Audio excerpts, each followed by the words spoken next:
ሩታ ከሀገር ወጣች እንዴት ወጣች የሚለውን በዚህ ቪዲዮ ላይ መነግራችሁ ይሆናል። በጣም የሚገርም ነገር ነው ማለት ነው። ሩታ እንግዲህ ወደ ቡታጀራ ሄዳለች። ከአዲስ አበባ ወጣ ወደ ቡታጀራ ሄዳለች። ይሄንንም ደግሞ ያደረገችው እንግዲህ ለራሴ ጊዜ ልስጥ ራሴን ላዳምጥ ብላ ነው ወደ ቡታጀራ ሄደችው። እናቷ ጋር ነው እንግዲህ የሄደችው ማለት ነው። በጣም ጥሩ ነገር ነው ያደረገችው ሩታ ማለት በጣም ጥሩ ነገር አድርጋለች ብዬ ነው በራሴ በኩል የማምነው ማለት ነው። አብርሃም እንግዲህ አልፈልጋችሁም ከናንተ ጋር መኖር አልፈልግም ብሏችኋል። ግን በቃ ሩታ ደግሞ እውነት ለመናገር ከሆነ ብተውኝ እኔ ደስ ይለኛል። ሩታ አብርሃምን ትታ ሌላ ብታገባ ራሱ እኔ ደስ ይለኛል። ነገር ግን ሩታ ደግሞ በጣም ነው አብርሃምን የምታፈቅረው ማለት ነው። በጣም ከሚገባው በላይ ትወደዋለች። ስለዚህ በቃ አሁን ራሷን አዳምጣ ትንሽ እንኳን ቆይታ ለራሷ ጊዜ ሰጥታ ተመልሳ ብመጣ አሪፍ ነው እንላለን ማለት ነው። ደግሞም ጥሩ ነገር ነው እንደዛ ማለት ነው። ሩታ እንግዲህ እናቷ ጋር ሄደችው እናቷ ጋር ለማረፍ ማለት ነው። በጣም አሪፍ ነገር ነው ያደረገችው ሩታ።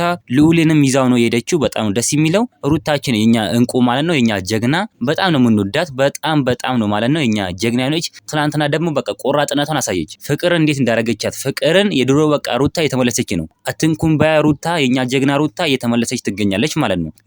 በጣም ደስ የሚል ነው ተመናገር ከሆነ በጣም ደስ ይላል። ሩታ እንደዚህ ጀግና ስትሆን እንደዚህ ቆራጥ ስትሆን የለም ልካቸው ስነግራቸው በጣም ደስ የሚለው። እኛም የድሮዋን ሩታ እንድትመለሰልን ነው የምንፈልገው። እናንተም የኛ ጀግና ሩታ እያላችሁ ኮሜንት ላይ ጻፉልኝ። እኛ ፍልቅልቅ እያላችሁ እናንተ ምን ትላላችሁ? ሀሳብ አስተያየታችሁን ኮሜንት ላይ ማስቀመጥ እንዳረሱ፣ ቪዲዮ ላይክ፣ ቻናሉን ሰብስክራይብ ማድረግ እንዳረሱ።